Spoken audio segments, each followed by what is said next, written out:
कुछ खाने को दो ना माँ, अब तो मेरे पेट में भूख से दर्द होने लगा है। कुकू भाई, आप देख रहे हो बाहर तेज बारिश है। ऐसे मौसम में माँ हमें खाना कहाँ से ला कर देगी। ऐसे भूखे बच्चों की बातें सुनकर मम्मा चिड़िया बहुत दुखी थी, क्योंकि कई दिन से लगातार बारिश होने के कारण घर में खाने को कुछ भी नहीं बचा था। बच्चों, अभी आप थोड़ा इंतजार करें, जैसे ही बारिश थोड़ी कम होगी मैं आपके लिए भोजन ले आऊंगी। मम्मा, आप कबूतर अंकल को फोन करें ना कि वो हमें कुछ खाने को दे जाएं। फिर कुछ देर सोचने के बाद मम्मा चिड़िया कबूतर चाचा को फोन करती है। आपका फोन बज रहा है। ये तो रानो चिड़िया की कॉल है। हेलो रानो चिड़िया। कबूतर भैया, मेरे बच्चे भूखे हैं, क्या आपके घर में कुछ खाने को है? अगर है तो थोड़ा सा मुझे। मैं क्या बताऊं चिड़िया बहन, मेरे बेटे को 2 दिन से तेज बुखार है और घर में खाने को कुछ भी नहीं है। मैं और मेरी पत्नी भी भूखे ही हैं। निराश होकर चिड़िया फोन रख देती है। मम्मा, क्या कहा कबूतर चाचा ने? मगर चिड़िया खामोश रहती है। आजकल की बारिशें कई दिन तक चलती हैं। अगर ऐसे घर में बैठे रहे तो हमारे छोटे से बच्चे का क्या होगा? हाँ, मुझे निकलना होगा। मुझे अपने बच्चे की खातिर ऐसी तेज बारिश में ही घर से निकलना होगा। अगर किकी की तबीयत ठीक होती तो मैं भी आपके साथ जाती। नहीं, मैं रानो चिड़िया को साथ ले जाता हूँ। ऐसा कहते हुए कबूतर रानो चिड़िया के घर की तरफ जाता है। कौवा और कौवी भी अपने घर में भूखे ही बैठे हुए थे। न जाने ये बारिश कब रुकेगी और कब हमें कुछ खाने को मिलेगा। मैंने बरसात से पहले तुम्हें कहा था कि भोजन जमा कर लेते हैं, मगर तुमने मेरी एक न सुनी। चुप कर जा ओए कालू, सबके पति भोजन लाते हैं, एक तुम हो नकम्मे कहीं के। मेरी तो किस्मत ही खराब थी जो तुम जैसे नखट्टू से मेरी शादी हुई। तो क्या करूं, ऐसी बारिश में मर जाऊं? जाओ और किसी पक्षी के घर से भोजन चुरा कर लाओ, वरना अभी के अभी मैं अपने मैके चली जाऊंगी। गोरी की ये बात सुनकर कालू हमेशा डर जाता था, इसलिए वो भी अपने घर से निकलता है। एक मिठू तोता ही था जिसे भोजन की कोई चिंता नहीं थी, क्योंकि उसकी दोस्ती बड़े पुराने पेड़ से जो थी। वो पेड़ बहुत शक्तिशाली था, वो सब कर सकता था। मेरा दोस्त कितना अच्छा है, मेरा दोस्त कितना सच्चा है, मेरा दोस्त कितना सुंदर है। जब भी मिठू अपने दोस्त पेड़ से ऐसे कहता, वो पुराना पेड़ मिठू को तरह तरह के भोजन दे देता। मिठू, जब तक बरसात है तुम भोजन की कोई चिंता ना करना। जब भी भूख लगे तो मेरे पास चले आना, मैं तुम्हें भोजन दूंगा। मेरे दोस्त भी भूखे होंगे, क्या मैं उन्हें भी आपके पास भेज दूं? हाँ, जो भी पक्षी भूखा होगा मैं उसे भोजन दूंगा। फिर मिठू अपनी फलों वाली टोकरी उठाकर वहाँ से चला जाता है। चिड़िया, चलो मेरे साथ चलो, अगर घरों में बैठे रहे तो भूख से मर जाएंगे। कबूतर की आवाज सुनकर चिड़िया जल्दी से घर से बाहर आती है। हमें जाना होगा, अपने लिए ना सही अपने बच्चों के लिए जाना होगा भोजन की खोज में। हाँ कबूतर भैया, अपने बच्चों के लिए अब हमें कुछ न कुछ करना ही होगा।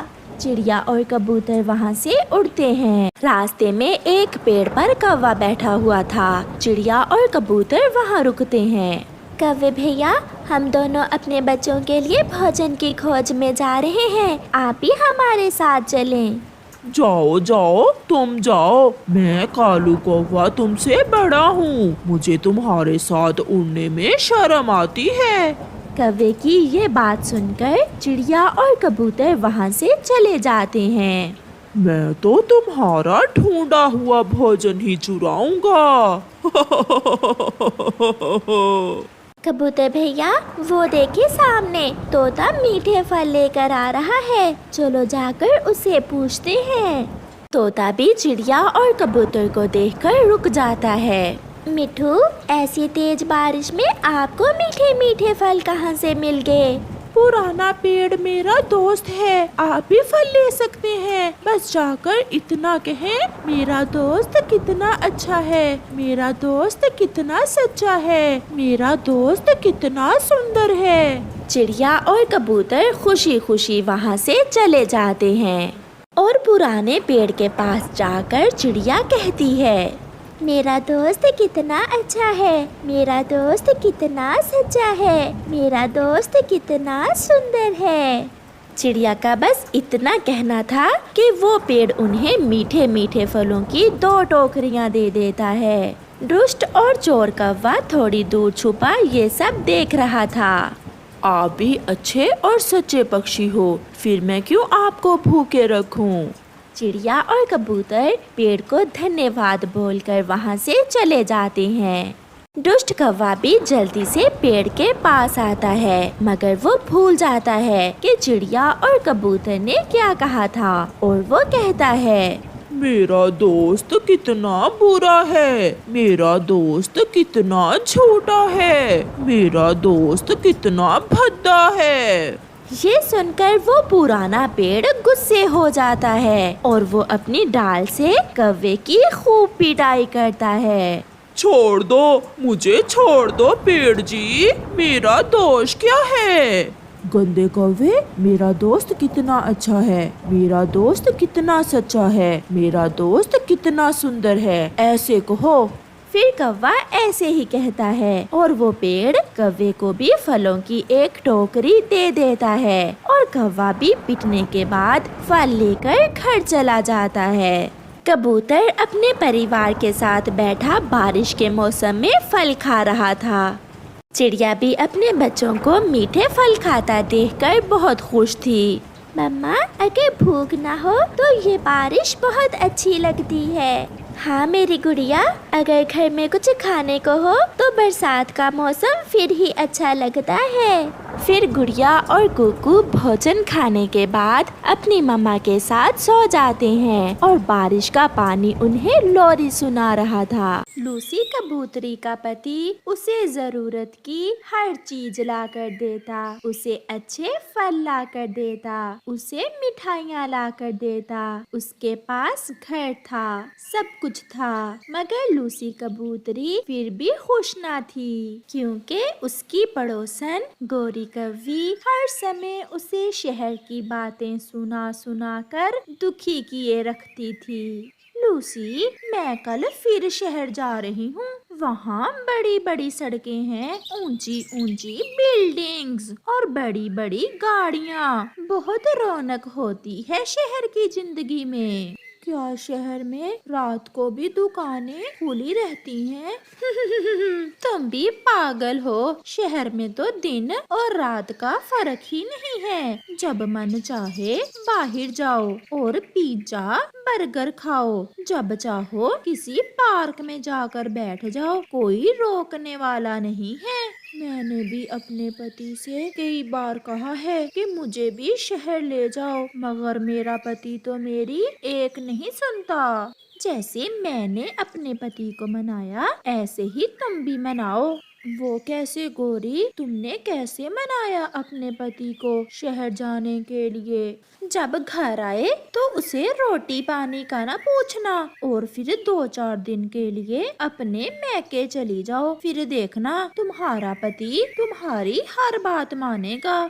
कबूतर भैया, क्या बात है? कुछ दिनों से आप कुछ परेशान दिखाई दे रहे हैं। क्या करूं चिड़िया बहन, मेरी पत्नी हर समय शहर जाने की जिद करती रहती है। मैं कैसे उसे शहर ले जाऊं? मेरा व्यापार यहाँ है, घर यहाँ है, दोस्त मित्र सब यहाँ है। लूसी को ये नहीं पता कि शहर की जिंदगी में यहाँ आसानियाँ हैं, वहाँ बहुत मुश्किलें भी हैं। आप उसे समझाना, वो जरूर समझ जाएगी।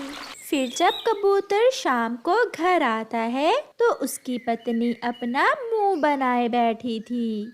लूसी, मुझे खाना दो, जाकर रसोई में खुद ही खा लो। कल से वो गोरी कवि आई हुई है। उसने जरूर फिर से तुम्हें शहर के सुहाने ख्वाब दिखाए होंगे। जो भी है, अब मैंने फैसला कर लिया है। अगर तुम मुझे शहर ना लेकर गए तो कल मैं अपने मैके चली जाऊंगी। ये सुनकर कबूतर डर जाता है। नहीं नहीं लूसी, आप ऐसा ना करना। अगर तुम्हारी यही इच्छा है तो मैं तुम्हें कल शहर ले जाऊंगा।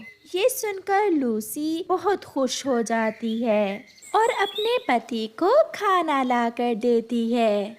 मैं सोच रही हूँ कल को हमारे बच्चे होंगे। यहाँ तो कोई ढंग का स्कूल भी नहीं है। कम से कम शहर में हम अपने बच्चों को अच्छी तालीम तो दिलवाएंगे। फिर दूसरे दिन कबूतर और उसकी पत्नी कुछ जरूरी सामान लेते हैं और शहर की तरफ चले जाते हैं। वो शहर में जाकर एक घर किराए पर ले लेते हैं। अब मैं कभी गांव लौट कर नहीं जाऊंगी। मैं काम ढूंढने जा रहा हूँ। अगर कोई काम ना मिला तो खर्च कहाँ से करेंगे। फिर कबूतर काम ढूंढने चला जाता है। मैं गोरी कौवी से मिलकर आती हूँ। वो मुझे देखकर बहुत खुश होगी। लूसी कबूतरी गोरी कौवी से मिलने चली जाती है। लूसी गोरी के घर की डोरबेल बजाती है। गोरी का बेटा जग्गू दरवाजा खोलता है। जी आंटी, कौन है आप और किससे मिलना है। मैं लूसी कबूतरी हूँ। बेटा, मम्मा को बताएं कि गांव से लूसी आंटी आई है। मम्मा मम्मा, गांव से कोई लूसी आंटी आई है। तो लूसी भी आ गई शहर। उसे घर में ले आओ। फिर जग्गू कौवा लूसी को घर के अंदर ले आता है। लूसी, वहाँ कुर्सी पर बैठ जाओ, हम खाना खा लें, फिर मिलते हैं। लूसी, मैं अभी आई आपके पास। खाना थोड़ा है, अगर ज्यादा होता तो तुम्हें भी जरूर देते। कोई बात नहीं गोरी बहन, मैं यहाँ बैठी हूँ। फिर गोरी कौवी, कालू कौवा और उनका बेटा जग्गू खाना खाते हैं। हाँ, तो फिर मना ही लिया अपने पति को भी तुमने। जैसा आपने कहा मैंने वैसा ही किया। जैसे ही मैंने मैके जाने का नाम लिया तो पति जी तुरंत मान गए। ये पति लोग ऐसे ही फंसते हैं। गोरी, मैं ऑफिस में जा रहा हूँ। तुम बर्तन धोकर जग्गू को प्लेग्राउंड ले जाना। फिर कालू कौवा घर से चला जाता है। बहन, मैं तो शहर देखने आई हूँ, कब घुमाओगी मुझे। मैं जग्गू को प्लेग्राउंड लेकर जा रही हूँ। लूसी, तुम मेरे ये बर्तन तो धो दो, हम शाम को मिलेंगे। ऐसा कहते हुए गोरी जग्गू को लेकर घर से चली जाती है। लूसी गोरी का ऐसा व्यवहार देखकर थोड़ी निराश होती है, मगर फिर वो गोरी के बर्तन धोने लगती है। ऐसे ही 3 दिन गुजर जाते हैं। लूसी और कबूतर के पास जमा राशन खत्म हो जाता है। गैस का सिलेंडर भी खाली होने को था और बिजली का बिल आ गया था। अगर कोई बड़ा काम नहीं मिलता तो कहीं मजदूरी ही कर लें आप। हाँ, आज मैं यही सोच रहा हूँ। फिर कबूतर घर से जाता है और एक गोदाम में बोरियां उठाने का काम करने लगता है। गोरी तो कहती थी कि शहर की जिंदगी में बहुत मजे हैं, मगर मैं तो जिस दिन से आई हूँ पेट भर के खाना भी नहीं मिला। आज तो मैं पिज्जा खाकर ही रहूंगी। फिर आखिरी जो कुछ पैसे लूसी के पास बचे थे, लूसी वो पैसे लेकर पिज्जा खाने चली जाती है। उसे नहीं पता था कि पिज्जा कहाँ से मिलेगा। वो एक सब्जी की दुकान पर चली जाती है। भाई जी, पिज्जा कहाँ से मिलेगा। लगता है गांव से आई हो। हाँ, मैं पहाड़ों वाले गांव से आई हूँ। वो सामने है फास्ट फूड की शॉप। लूसी अपने ध्यान बैठी हुई थी जब पीछे से एक उल्लू आता है और लूसी का बैग छीनकर भाग जाता है। बचाओ बचाओ, वो मेरा बैग ले गया, कोई पकड़े उसे। मगर वो उल्लू तो दिन दिहाड़े सबके सामने डाका मारकर भाग गया था, कोई भी उसे नहीं पकड़ता। फिर लूसी रोती हुई गोरी कौवी के घर जाती है। गोरी, मैं पिज्जा खाने गई थी बाजार कि कोई चोर मेरा बैग छीन कर ले गया, मेरे सारे पैसे भी गए और मेरी माँ की निशानी, मेरा हार भी वो चोर ले गया। ये गांव नहीं है, यहाँ ध्यान से रहना पड़ता है। गोरी बहन, घर में कुछ भी नहीं है, आप मुझे थोड़े से पैसे उधार दे दें, मैं आपको बाद में लौटा दूंगी। मेरे पास भी इतने पैसे तो नहीं है, मगर मैं कुछ करती हूँ, तब तक तुम मेरे जग्गू के कपड़े तो धो दो, और हाँ, घर की सफाई भी कर देना। फिर लूसी जग्गू के कपड़े धोती है और घर की सफाई भी करती है। ये लो लूसी, 50 रुपए मेरे पास यही है। मैं तो कहती हूँ तुम मेरे घर काम ही कर जाया करो, मैं तुम्हें 500 महीने का दे दिया करूँगी। मगर लूसी गोरी कौवी से 50 रुपए लेकर खामोशी से वहाँ से चली जाती है। शाम को लूसी का पति भी घर आ जाता है, उसके पास कुछ सब्जियाँ थीं। मेरी कमर में दर्द हो रहा है, सारा दिन गोदाम में बोरियां उठाई हैं, तब जाकर 100 रुपए मिला है। लूसी आज चुप थी, वो कुछ बोल नहीं रही थी। शायद अब जाकर उसे अपने किए हुए गलत फैसले का एहसास हो रहा था। मैं ये सब्जियां बनाती हूँ और आप इन पैसों में से 50 रुपए गोरी कौवी को दे आए और बाकी के पैसों से बिजली का बिल दे दें। अगर सारे पैसे खत्म हो गए तो हम कल क्या खाएंगे? पति जी, मुझे माफ कर दें, मेरी वजह से आपको बहुत परेशान होना पड़ा। हम नहीं रहेंगे शहर में, हम आज ही अपने गांव वापस चले जाएंगे। ये सुनकर उसका पति बहुत खुश हो जाता है और फिर ऐसे वो दोनों अपने गांव वापस आ जाते हैं। लूसी को अपने घर आते ही ऐसा सुकून मिलता है जो उसे 10 दिनों में शहर में नहीं मिला था।